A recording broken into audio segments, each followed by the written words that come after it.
And one of the issues which the Sussexes claimed when they went to California in search of privacy was that they were going to do good for the world. And all they've really done is a lot of damage. Watch this carefully. They want to be famous, they want to be influential, they want to be powerful, and they want to hide their secrets. And I just love digging away to find out what they don't want us to know. Because in the end, nothing beats the truth, the real facts. March 1997, a glossy magazine page. 17 Magazine's Stars of Tomorrow feature, page 90. And there, printed in black and white ink, Meghan Markle, age 21.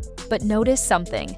If Meghan was born on August 4th, 1981, the official date the palace has always confirmed, she should have been 15 years old in March 1997, not 21. That's not a typo. That's not someone rounding up for fun. That's a 6-year gap printed in a national magazine when Meghan was a complete nobody trying to break into Hollywood. Tom Bower, the investigative biographer who's made a career exposing royal secrets, found that page. And when he started connecting it to everything else, Thomas Markle's testimony, the pregnancy timeline, the birth story that doesn't match medical reality, the entire foundation of Meghan's royal fairy tale started cracking wide open. This wasn't a tweet. This wasn't gossip.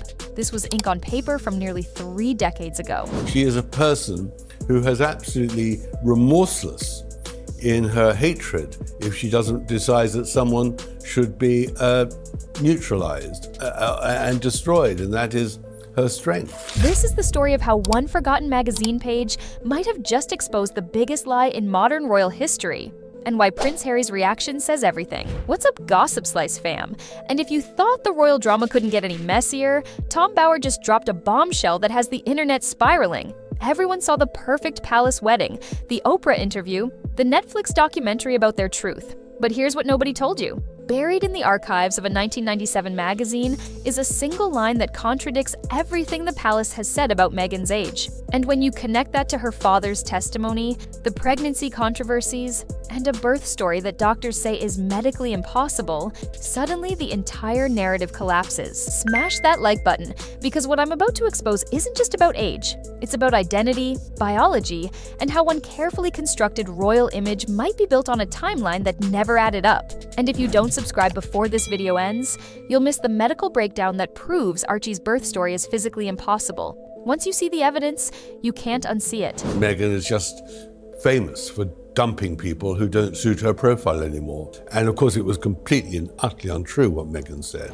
Let's break it down. So let's start with the smoking gun. March 1997, 17 Magazine publishes one of those feel-good features, Stars of Tomorrow. Nothing scandalous, just young hopefuls trying to make it in Hollywood. Page 90, there she is, Meghan Markle. And right next to her name, printed clearly, age 21.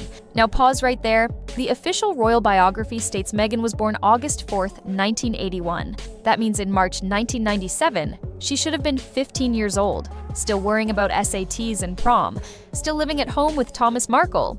But the magazine says 21. That's a 6-year difference. Here's what makes this impossible to dismiss. In 1997, Meghan wasn't famous. She had no PR team managing her image, no palace handlers scrubbing her history. She was just another aspiring actress submitting her information to a teen magazine hoping someone would notice her. So where did that age come from? Did 17 Magazine's fact-checkers have the worst day in publishing history? Or did Meghan herself provide information that reflected a different birth year? Tom Bower believes it's the latter, and the more you dig into the timeline, the harder it becomes to ignore. But this is just the beginning, and it gets so much worse. Then came the voice that changed everything, Thomas Markle, Meghan's father.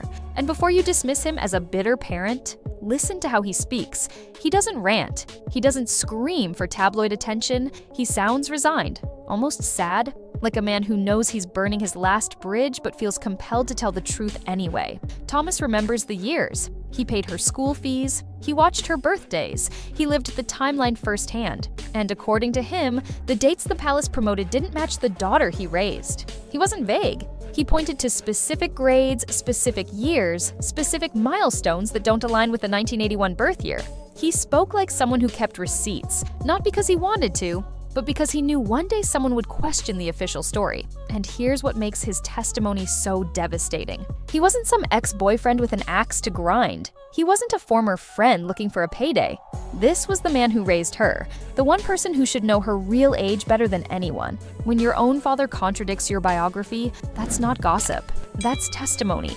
And suddenly, that 1997 magazine page looks a lot less like a mistake and a lot more like evidence. Here's where it gets really telling. Some people shrug and say, "So what? Everyone in Hollywood lies about their age." And they're not wrong. The entertainment industry is brutal, especially for women. Actresses are told before they hit 30 that their window is closing. Rachel McAdams was 25 playing a teenager in Mean Girls. Gabrielle Carteris was nearly 30 playing high school on Beverly Hills, 90210. Hollywood survives on illusion, and youth is the most valuable currency. So, if Meghan fudged her age by a couple years, that would make sense. Plenty of women did the same thing just to keep audition doors open. But here's the problem. The gap here isn't 2 or 3 years, it's 6. That's not tweaking, that's a rewrite. Because if Meghan was born in 1975 or 1976, then when she landed her Deal or No Deal gig, she wasn't a fresh-faced 20-something trying to catch her break. She was a woman in her 30s already fighting Hollywood's cruelest demographic cutoff. That desperation changes everything. That urgency explains the calculated moves, the constant reinvention, the relentless networking. And when you layer that onto her whirlwind romance with Prince Harry, suddenly it looks a lot less like a fairy tale and a lot more like a final strategic move before the clock ran out. Brutal. And this is where the story shifts from Hollywood survival to royal deception. Because here's what doesn't make sense. The British royal family is obsessed with documentation. They have genealogists, they have researchers. They've stopped royal marriages over far smaller controversies. When Kate Middleton started dating Prince William, they combed through her family tree for generations. They knew where her parents went to school, what businesses they ran, even distant relatives' scandals. Royal protocol demands it. Dates, bloodlines, accuracy, these things are non-negotiable. So how does a 6-year age discrepancy slip through? How does a 1997 magazine page listing Meghan as 21 go completely unnoticed? 2 possibilities. Either Harry rushed this relationship so fast that centuries of royal vetting collapsed, or the palace found the inconsistency and decided to bury it. If they missed it, that's institutional failure. If they buried it, that's institutional complicity. Either way, the monarchy, the institution that prides itself on record-keeping, failed. They let someone into the family whose most basic biographical detail didn't add up. And now that failure is playing out on the global stage, thanks to Tom Bower's digging. But wait, because the age controversy is just the surface. The real scandal is what happens when you apply that timeline to her pregnancies, and it gets even messier. So let's talk biology. If Meghan was born in 1981, she was 37 when Archie was born in May 2019. That's classified medically as a geriatric pregnancy, an unfortunate term, but a real classification for pregnancies after 35. These pregnancies come with increased monitoring, higher risks, conditions like preeclampsia, gestational diabetes, chromosomal abnormalities, all more common after 35.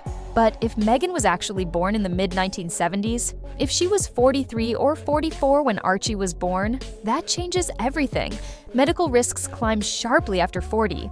Fertility drops, complications become far more likely, and suddenly, the extreme secrecy around her pregnancies makes a lot more sense. Because if Meghan was much older than reported, then the hidden baby bump, the private hospital arrangements, the contradictions in her story, they're not just about privacy anymore. They're about hiding a timeline that would unravel the entire narrative. And here's where Tom Bower's investigation gets really uncomfortable. Because it's not just about the age, it's about the birth story Harry told. A story that doctors say is medically impossible. Devastating. Let's break down what Prince Harry wrote in his memoir, Spare. According to him, Meghan received 2 epidurals during labor. The birth happened in a serene, spa-like environment with candles and birthing balls. And then, just 2 hours after giving birth, they left the hospital and returned to Frogmore Cottage. It sounds picture perfect, almost cinematic, except doctors immediately called foul. First, you don't receive 2 epidurals. Epidurals are continuous. They're not given twice like taking aspirin. That's not how they work.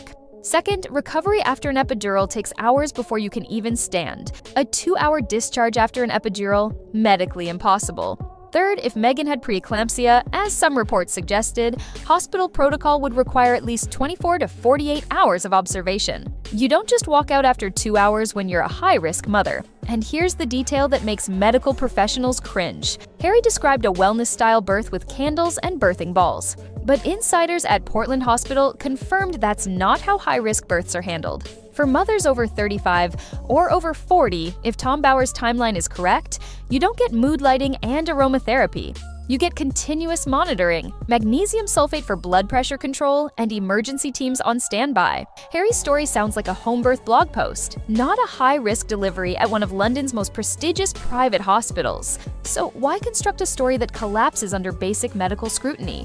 What truth was worse than being caught in a lie? Here's where it gets really uncomfortable. Tom Bower uses a metaphor that's impossible to ignore: ink versus pencil. Ink is permanent, like a birth certificate, a hospital record, a magazine archive. Ink can't be erased. Pencil can be adjusted, rewritten, smudged, made to look different under the right lighting. The world was given the pencil version of Meghan's story, the version that fits the palace narrative, the version where she's young enough to be modern but not so young it looks inappropriate, the version where pregnancies are risky but manageable, the version where births are picture perfect. But in the archives, in that 1997 17 magazine, in Thomas Markle's memory, in the medical impossibilities of Harry's birth story, sits the ink version, faint, overlooked, but permanent. And once you see the ink, you can't unsee it. The pencil version stops making sense. The timeline falls apart. The narrative collapses. Meghan and Harry built their entire brand on authenticity.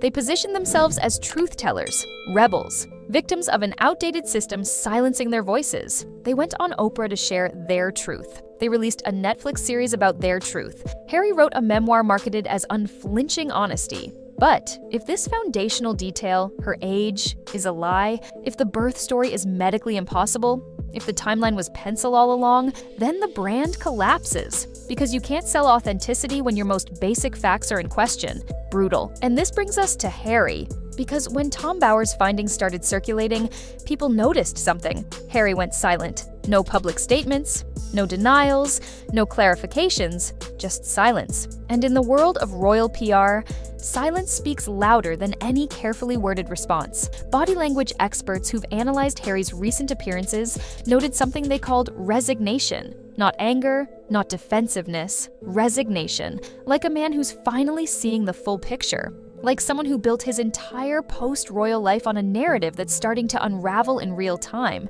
Because here's the thing, if Meghan lied about her age, Harry had to know. You don't marry someone without seeing a birth certificate, a passport, official documents. You don't have children without hospital records that confirm ages and medical histories. So either Harry knew and went along with it, or he's realizing now that the woman he defended, the woman he left his family for, the woman he built Archewell and Netflix deals around, might have been playing a role the entire time. And that realization, according to those close to royal circles, is devastating him.